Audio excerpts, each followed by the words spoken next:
Welcome to the Seraphine podcast. I'm Seraphine Arocha, and this is Fiending for More with Bridgerton. We are on episode 7, and it's called Oceans Apart. And today we are not oceans apart. We are very close and intimate together. We are cozy talking about episode 7. So today, as a contributor to the show, we have invited back Miss Alina Katzman, who is co-owner of the Clothes Rak. Welcome, Yay. welcome. Thanks for having me. And P.S., we are all in Clothes Rak. If you have not visited Clothes Rak online, Instagram, look, we have it attached to this podcast, and we'll give you all the fun handles at the end of the episode. But for now, we're going to dive right into Bridgerton, and here we go.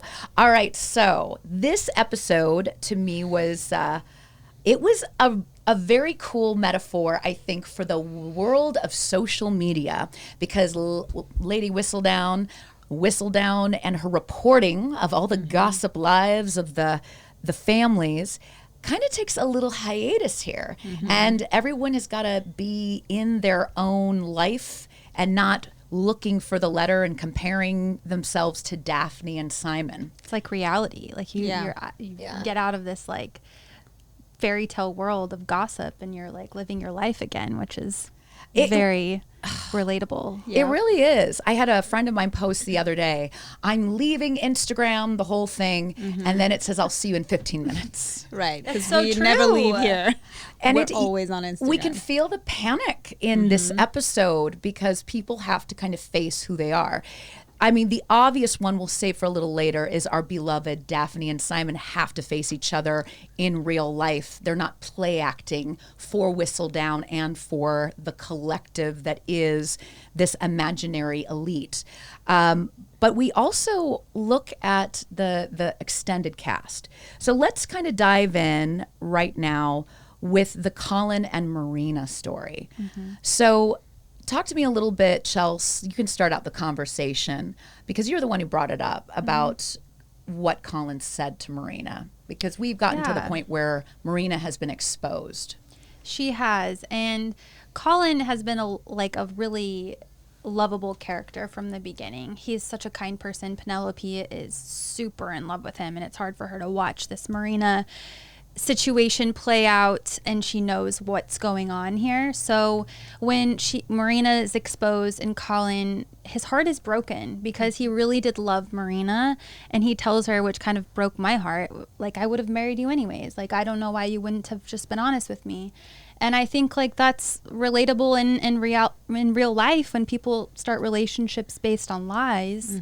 You don't have a strong foundation to build on, and then the person ends up feeling betrayed. So it's a lesson learned for Marina. She kind of got into this funk of she got caught up in the Insta life of Whistledown. She was set in with a family, right? That frankly, it's not a fun family. They didn't want her. Well, the white Lady Featherington didn't want her. She didn't feel wanted. So I think she had to prove herself. They were like the poor man's Kardashians. Yeah. You know, they're like, we are trying to be something that we're not. Right. And then poor Marina, who seems so genuine in the beginning. Yeah. Gets transformed out of survival. Yes, so it is. Like, Giovanna, talk to me a little bit about that, because Giovanna does a lot of my social media, and you know she's an expert on it. And it's that sense of, where do you think people get lost in the shuffle of it? In social media? Yeah. I think, just trying to be that perfect, portraying themselves as that perfect image of themselves and what society wants them to be, and not really focused on who they want to be, more of like what is it going to look for everyone else, or look like to everyone else for me to be what these people want me to be. So right, and it's so a beautiful metaphor with Simon and Daphne, right? Because an image is created there with them. And I mean, Simon worked his way through his family, his lineage. I mean, they lightly address that his family came into society. It's not exactly talked about that he's black, but it's there. The Queen talks about it. Yeah. But his standard is he must be perfect. Plus he had a father who was a real winner. Yeah. Right. So he not only has that pressure, but then he's got all the other pressure of, well, you got to get married and who you going to marry to. So Alina, you know, you're in the public eye a lot. And in your own marriage, because Ilya, your husband, is so gracious about coming on, do you ever feel a little on that exposed side, like when we see Daphne and we see Simon being like, this is a lot of pressure? Sometimes I do. I always made sure that my viewers, my like followers, my friends have just see like how we are just in real life. Like I don't ever never try to make myself be someone else. I think that's very important, especially when you're public.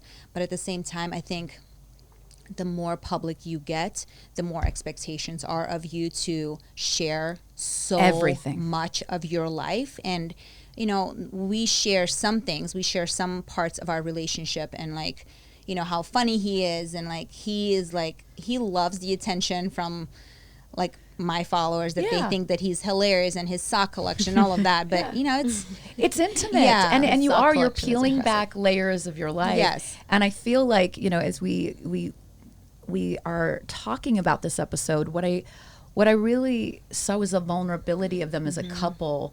Of now they didn't do enough question asking in the beginning, because it was so much posturing of who they were, and she was going to get a husband and he was going to do his duty. And then we have the other tiers of people who are looking up to them. And that's the other responsibility, I think, in social media, as well as Lady Whistledown, of we have a certain narrative that's out there. Not everybody knows everything about any of us. Whistledown goes away, and then all of a sudden we have someone like Benedict, the brother of Daphne, who is now experimenting in his own life of, well, do I become this way as a man in society? But then he's exposed to this kind of private underground that Henry Glanville, the artist, is introducing him to, and seeing how much life is lived without and Whistledown isn't reporting on that. She doesn't even know about it. What do you guys think about the conversation when Henry and Benedict talked about, basically Benedict comes to Henry, is like, well, how do you live your life the way you do? He's like accusing him of this debaucherous life. And then Henry says, you know, it takes courage and bravery to live outside the box. Tell me your thoughts on that in terms of like, just, you know, when you see it on the show versus how you reflect on it, watching it in your own life. I really love that, actually. I think it does take courage to just kind of do your own thing and do what makes you fully happy, and not having to follow what society wants you to do. You know what I mean? So, and I think seeing that, and him knowing that, yes, you know, the dukes and, you know, Duchess may look down on me, but I'm happy, and that's all that matters. At the end of the day, when you go to bed, you're happy with the life that you're living. And I mean, and it does take courage to be a rule breaker. I think the other thing that's so interesting is that, you know, in this last year, we're breaking lots of rules. I mean, the rules of how women are being portrayed. Like we you know, guys can grab our ass at work and whatever. Now we're putting our foot down. We're breaking rules. We're speaking up. But it takes courage. It's scary to say out loud these things that were always the same. And I think he's saying, you know, also it takes courage to live his truth. Yes. Like that's his biggest thing, is he's not living in his like true person.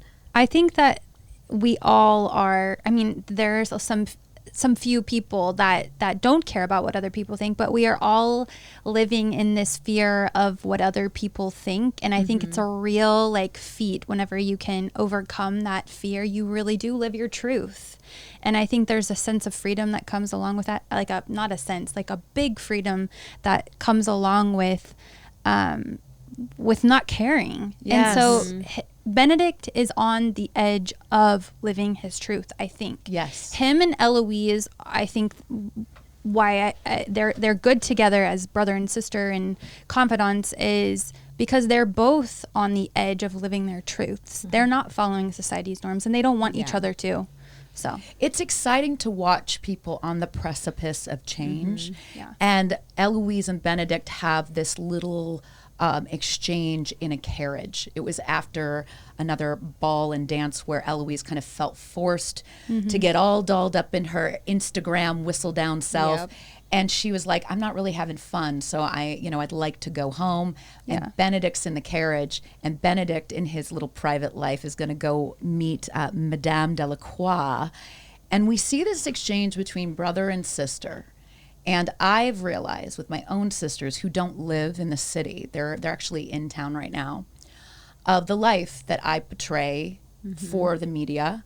And when I really check in with them and when they see me, and even as blood, you have to look someone in the eye and sit down and say, hey, hi, hey, you. Yeah. Because we rely so much, I think, on this interpretation, the whistle downs of our life, the Instagrams or the texting and the emojis now, that it's like, once it's gone, what is the real relationship? Right. And watching the brother and sister in the carriage go, yeah, I see you. Okay, I see with Madame Delacroix. And she may be whistle down. Yeah. But just this beauty of exchange there, and Benedict reflecting on what Henry Glanville had talked to him about living his truth. Yeah.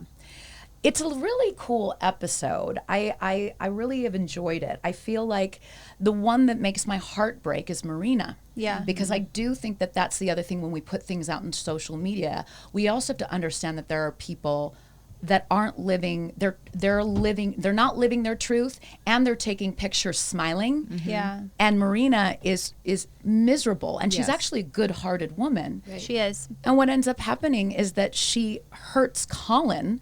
Right. Because she's trying so hard to keep up with who? The Joneses of Whistledown, the Kardashians of Whistledown. And She becomes very much in like a fight or flight mode yes. because she's trying so hard to save face and to like, I think, prove herself to Lady Featherington Yeah. because she has felt like an outsider since the moment she walked in there, and her heart's been broken by this man that she loved so much, who is the father of her child, and she has no one. And She she's has doing no it one. for just to literally like save herself. Yes. yeah. Like she has no Literally save other herself. she has no other option. Yeah. If she doesn't do what Featherington want her to do, like she's out on the street. She has nowhere to go.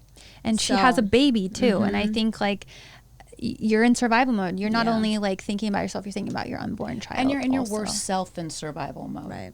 I think that's the hardest part is, again, watching these episodes, I know it's just a show on Netflix, but it's given me a lot of time to reflect of when things go wrong in your life and you're doing a business or you are trying to like go out on a date or you're trying to make food for your children. Yeah. Like when you're in crisis, you're in your worst self. So you're going to show up forced or Right. Yeah. And Marina does the very thing that breaks all of our hearts that we never want anyone to do. Yeah. Is she attempts to take her own life with tea.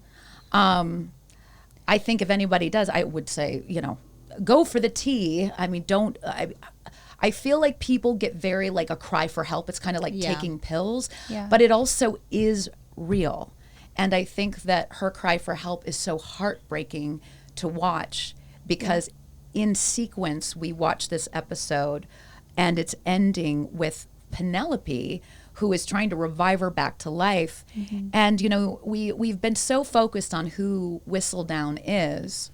And we also forget that a lot of times the people who are really living life don't understand that the people who aren't really living life are literally living vicariously through them. Yes, 100%. And there's a responsibility, I think, to be honest. Yeah. Even if you are living your best life of, it's not easy. No. Absolutely. It is absolutely not easy. No.